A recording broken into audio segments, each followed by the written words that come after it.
Bonsoir à toutes et à tous et bienvenue dans ce nouvel épisode d'Un, deux, trois BD. Donc c'est vrai que ça fait plusieurs semaines que je me promène un petit peu dans toutes les librairies de France et il était quand même normal que je m'arrête dans la ville consacrée à la bande dessinée, qu'est Angoulême, pour aller voir un petit peu la librairie de la Cité de la BD.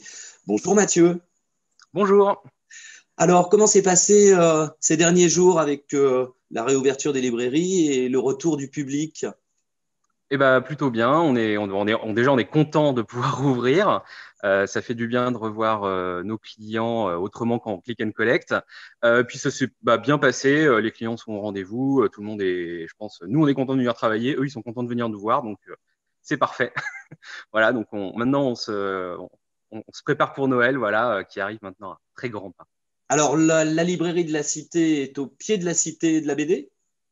Oui, on est dans les chais, donc dans le même bâtiment où se trouve le musée de la bande dessinée, donc sur le quai de Charente, hein, voilà, c'est devant ce grand parvis très beau. Voilà. Alors Mathieu, quel est ton premier coup de cœur BD? Alors, mon premier coup de cœur BD, c'est Americana de Luc Elly, édité chez Casterman. Donc, c'est un gros roman graphique, donc autobiographique, où Luc Elly, l'auteur, c'est un jeune Irlandais, nous raconte un petit peu sa fascination pour les États-Unis, pour le mythe américain.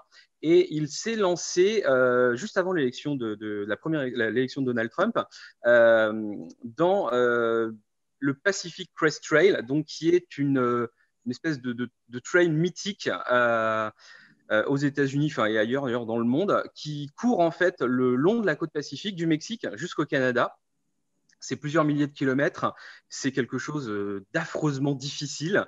Il y a plusieurs milliers de personnes qui se lancent tous les ans pour faire ce trail. Finalement, il n'y en a que quelques centaines qui vont réellement jusqu'au bout en faisant le trajet en entier. Et ce livre, c'est une sorte, pour moi, c'est une sorte de récit initiatique en fait. C'est comment est-ce que ce jeune homme, parce que c'est encore c'est un jeune homme, va essayer de se construire et en même temps de déconstruire son mythe américain à travers cette expérience. Il cache rien de toutes les difficultés. C'est assez poignant parce que voilà, c'est très émouvant comme bande dessinée parce que voilà, il y met vraiment toutes ses joies, tous ses doutes, toutes ses peines et c'est vraiment difficile pour lui. C'est un moment de sa vie où on sent il a besoin de se construire et j'ai trouvé ça assez génial. C'est très beau également. C'est un dessin qui est voilà, très simple en apparence, avec des couleurs aussi, voilà, presque de la bichromie. Beaucoup de textes, parce qu'il le dit lui-même, voilà, il essaye d'innover dans ses techniques de narration. Donc, effectivement, on est presque parfois sur du carnet de voyage. Voilà, il va y avoir des planches où il y aura finalement très peu de dessins, quasiment que du texte. Et c'est un petit chef-d'œuvre pour moi. Ça m'a vraiment touché cet album. J'ai trouvé ça vraiment très très Et beau, c'est quoi. son premier album, je crois, hein. C'est son premier album. Ouais, Mm. ouais. Il est en train de travailler sur un autre album. Là, j'avais lu ça sur une interview. J'ai hâte de lire ça parce que je pense que c'est assez prometteur. Très bien. Voilà. Deuxième coup de cœur. Deuxième coup de cœur, on est encore sur du comics, en l'occurrence. This Savage Shore. Alors ça, c'est typiquement voilà, le comics à offrir à quelqu'un qui veut pas lire de comics. Parce que déjà c'est bon, c'est magnifique. Regardez-moi cette couverture. Voilà, ça, déjà rien que ça donne envie. Ça parle d'un vampire européen qui, après avoir commis quelques fautes dans la vieille Europe, décide de se refaire une santé et de partir aux Indes. Donc on est au XVIIIe siècle. Sauf que là-bas, il va découvrir qu'il y a plus méchant et plus vieux que lui, à ses dépens. Et donc voilà, toute cette histoire ensuite va se développer sur une longue plage temporelle. Ça se passe sur assez long. Et c'est assez magique parce que ça brasse un nombre de thématiques que je trouve hallucinantes. On est sur, bien évidemment, les mythes et légendes. On est sur du récit historique. C'est un album que j'ai trouvé vraiment très très bon déjà de par sa construction et surtout le dessin. Mais c'est d'une beauté enfin, vraiment. D'ailleurs, c'est quasiment le seul reproche que je pourrais faire à cet album. C'est pourquoi ne pas l'avoir édité dans un format peut-être plus à l'européenne, plus un format album et pas ce format comics qui écrase un petit peu, je trouve, la beauté de ces planches. Voilà, ça c'est à mettre sous le sapin sans aucun problème, hein. C'est magnifique. Et un petit troisième pour finir. Ouais, alors là, ça, c'est mon chouchou à moi. Euh, alors là, un grand album, du coup.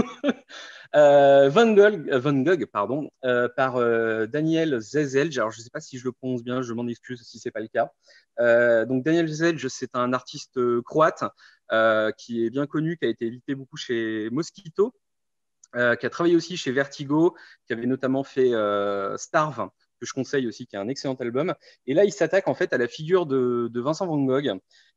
C'est un superbe album. Alors, on n'est pas vraiment sur de la bande dessinée. En fait, l'album part des lettres de Vincent à Théo, à son frère, et il va les mettre en image. C'est une plongée dans la psyché de Vincent Van Gogh, qui est une psyché assez torturée, hein, comme chacun le sait. Et je trouve que Zezel a vraiment réussi à mettre en image cette psyché, et je trouve que les deux artistes, à plus d'un siècle d'intervalle, entrent en résonance d'une manière assez extraordinaire. Alors, c'est que du noir et blanc. Un exemple parmi tant d'autres. C'est c'est magnifique. Vraiment, c'est très, très beau. Et alors, c'est pas pour les dépressifs, hein. C'est vrai que voilà. Mais par contre, c'est pour tous ceux qui aiment Van Gogh, je pense que c'est vraiment un album à mettre entre leurs mains. Et Ça a ça, l'air très très beau graphiquement. ouais, c'est magnifique. C'est vraiment magnifique. Voilà, c'est un artiste assez extraordinaire, Zezé Jean. Voilà, il y a un travail sur le noir et blanc. D'ailleurs, il y a une des lettres qui est reproduite dans le texte qui parle du noir et blanc. Donc, Vincent Van Gogh parle du noir et blanc à son frère. Et donc, le travail de Zezé, c'est du noir et blanc, uniquement du noir et blanc. Ça entre en résonance, c'est assez extraordinaire. C'est très, très beau. Voilà, jusqu'à la fin tragique qu'on connaît. Mais vraiment, je vous conseille de jeter un œil à cet album, édité chez Glénat. Eh bien, écoute, Mathieu, je te remercie pour ces trois coups de cœur. Donc, on invite nos téléspectateurs à aller se précipiter, ceux qui habitent à Angoulême, à la Cité de la BD pour venir acheter ces trois albums. Et puis, bah, dès que possible, je viendrai faire un tour quand même à Angoulême parce que ça me manque un peu.